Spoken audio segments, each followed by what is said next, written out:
But that is the thing, is that you've got to be delusional, because at the end of the day, if a girl was that good looking, I know that she is marks above me, and that she's got tons and tons and tons and tons of guys asking her out, and she's going to be saying no to a lot of them.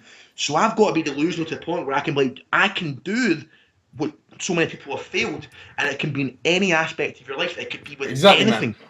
Let me speak, dude. Let me speak. It's like psychologically, it's like the same way that you'd approach a barbell, right? You'd approach a weight that you've never done before. You can relate this to like approaching a girl. I don't know how we've started talking about pickup, but anyway, you could approach it. Obviously, not maybe physically like you. You wouldn't want to go up to the girl and headbutt her.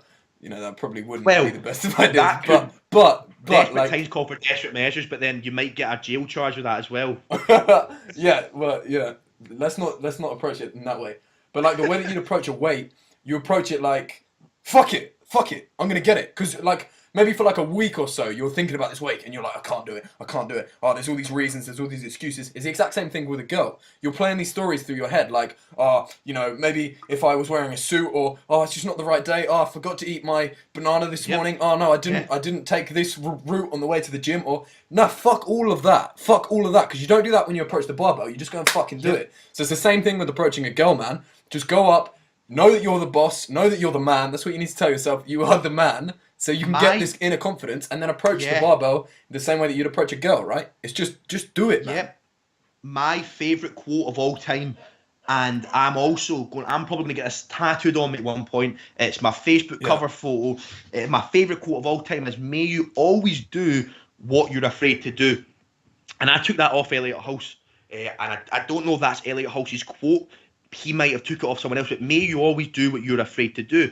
And it's simple as that. But you don't do it for what you will obtain. You do it because of who you will become. For the process of doing it, May you always do what you're afraid to do, not because of what you'll get from doing the thing, but who you'll become because of it. And you'll always become a better person. Eliminate the fear. And the thing is that when pursuing goals, try and eliminate conscious thoughts. Conscious thoughts can only get in the way. Think about this, right? I mean, conscious thoughts will always get in the way. If you give yourself the chance to consciously think about something, you're always going to be able to find a way and talk yourself out of it. If you just simply act and take conscious thoughts out of it. So, for example, right? Let's just say, I'm trying to think. Let's say you're in a bar and you see it.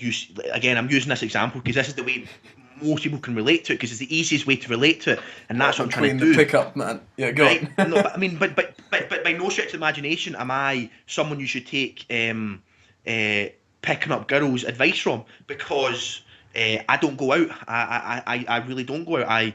I all midweek I train and I coach athletes.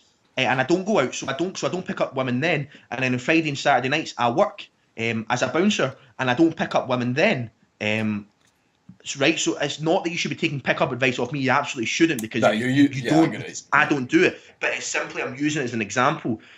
Let's say you're in a bar and you see a girl you really like, and you stand there for an hour thinking about it. By the end of that hour, you will have your conscious thoughts will have been able to talk yourself out of it.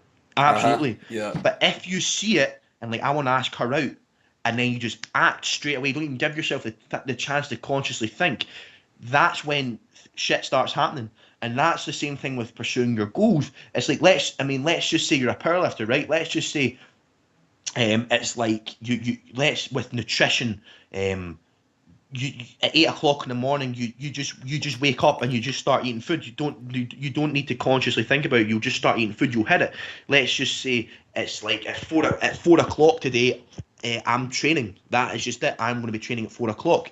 You remove your conscious thoughts. As soon as it hits 4 o'clock, you go to the gym and train. Yeah. When you come home, you're sitting on the couch and you're like, right, it's 8 o'clock. I need to do some mobility work.